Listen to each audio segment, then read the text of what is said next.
Chic Living, and in today's video I'm going to do a little Q&A all about attic conversions. So if it's something you've been thinking about, I've got 3 questions that I'm going to answer that I think are the most popular questions that I get asked on the video of my attic conversion room tour. And I'm going to put the link to the room tour down below so you can go and have a look at that if you want to. Shows you a little bit more about the attic and what it sort of all looked like. But I get asked quite a lot of questions on that video, so I thought I would answer 3 of the big ones here today. So those questions are going to be the following. So if you want to skip forward to listen to the answer to a certain question, you can. First question is going to be, how much did the attic conversion cost? Second question, does the attic get really hot? And the third question is, did you use an architect? So let's answer question number 1. How much did the attic conversion cost? Okay, so this is always going to depend on where you live, what part of the country you're in, and what kind of house you have. So we have a 3-bedroomed Victorian semi. It's not massive, but it's a good size. And I live outside of London in the East Midlands in the UK. So the attic conversion itself, having the builders in to do the work, which we turned the loft space into a bedroom with an ensuite bathroom, and we had a dormer built on the back of the house. We had stairs put in, we had a lot of work done to the first floor as well, including some work in the front bedroom where we took some space so we could put in the stairs. So we did have quite a lot done outside of the room as well. But all in, the builder probably cost us around 30,000 or so. The quote that came in from him was about 27, so we went over slightly with extra bits and pieces. Some of that was all around the electrics that had to be rewired within the house and a new electric box that had to be put in. And we had about 5 quotes from different builders, and they ranged from kind of like 45,000 down to about 25, 27. So we took this builder on, knowing that that's what his price was going to be. But the thing you have to remember is when you send out your plans, if you have them, to builders and they quote on those plans, if you haven't got all of the details in those plans, then they're not going to be included in the actual build and the actual price. So when we came to it, there were quite a few things that we needed doing, had to be done really, you couldn't avoid doing them, but they weren't in the cost. So that's why kind of things built up a little bit and things cost us a little bit more when we weren't expecting them to with builders. But he was cool, and he did save us a bit of money here and there as well, where we were able to save some cash really by not spending out on certain things. So it was kind of give or take. Now that was the builder cost. In actual fact, we probably spent at least another 10 grand, maybe another 12 or so. In fact, I think the whole build cost us about 42,000. And that's because there are lots of other things that you aren't banking on. And we had things like wardrobes. We originally thought that the builder was going to be putting those wardrobes in and building something for us in the attic space. And of course you've got sloping ceilings, so everything has to be bespoke. But in fact, they hadn't costed for that at all. And it was going to take them another week or so to build all of this, and they needed to go to another job.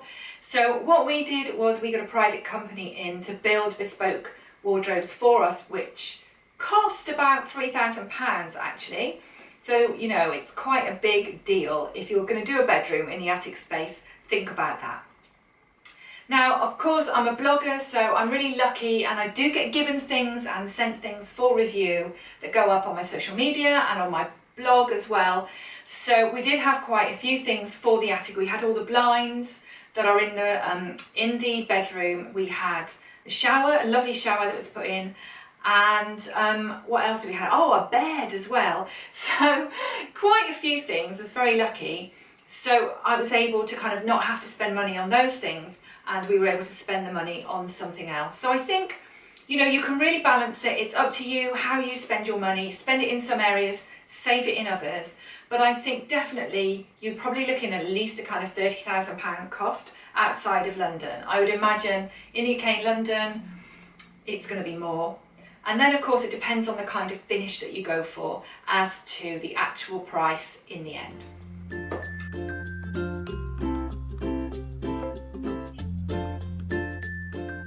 So, question number 2. Does it get hot in the attic? Now, if you've never been in an attic bedroom or an attic room or a loft conversion or anything like that, you might be thinking, well, that's a really stupid question. How weird is that? But in actual fact, it's a really sensible question because it gets really hot in the attic. And it makes sense because, you know, there's not a lot of insulation above you, and so the heat just pours in. In the summer, when it is really, really hot, which I know we live in the UK, it doesn't happen very often, but when we do get a bit of a heat wave, up in the bedroom, it gets so warm. So you do need to think about, you know, installing things like fans or having a fan up there. And think about the design as well. I've kept the room, which is, you know, it's where I am right now, I've kept it light and bright to try and hopefully, you know, minimise that feeling of heat and minimise the amount of heat that gets sucked into the room in the daytime. And then the other thing that I've done is I've put light reflecting blinds at all the windows. I do have some big windows in here, and the blinds that we've got, they repel, if you like, the heat and the sunshine, and they reflect it back outside so it doesn't get sucked into the room. So in the summer, in the daytime, we have all the blinds down, the windows open to try and create some fresh air going through the room, and all those blinds down so it doesn't get too hot. But yeah, it does get hot. So think about what you're going to use the space for. If you want to use it for young children, for example, you might find that they get very, very hot up there in the summer.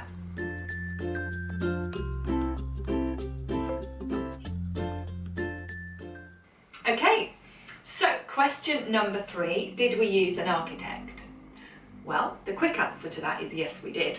And the reason for that, because I think some people maybe don't need to have an architect.